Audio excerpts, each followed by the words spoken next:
Social media అన్నది ఒక బలమైన ఆయుధంగా కూడా మనం ఎలా ఉపయోగించుకోవాలి అన్నది కూడా చెప్పేటివన్నీ కూడా నేను ఎప్పుడైతే జిల్లాలకు వస్తానో అప్పుడు నా కార్యక్రమంలో ఇవన్నీ కూడా మీరు నేను అందరం కలిసికట్టుగా డిస్కస్ చేసి ఇవి గ్రామ స్థాయిలోకి పర్కులేట్ అయ్యేట్టుగా మీరు నేను అందరం కలిసి అడుగులు వేస్తాం.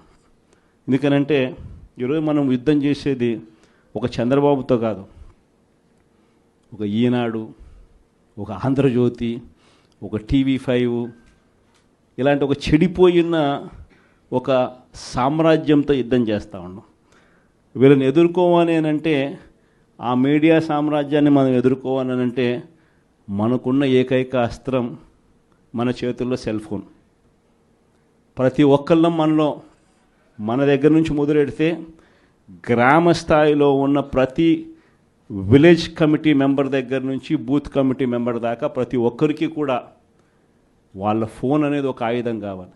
మీకు గుర్తుందో లేదో, పెన్షన్ మన హయాంలో ఎన్నికల నోటిఫికేషన్ ఇచ్చే టయానికల్లా మన హయాంలో పెన్షన్లు దాదాపుగా 66,34,742 ఉంటే ఎన్నికల నోటిఫికేషన్ వచ్చే టయానికి ఈరోజు చంద్రబాబు నాయుడు గారు వచ్చే సమయానికల్లా డిసెంబర్ నాటికల్లా పెన్షన్లు చూస్తే 62,81,000 తగ్గిపోయినాయి.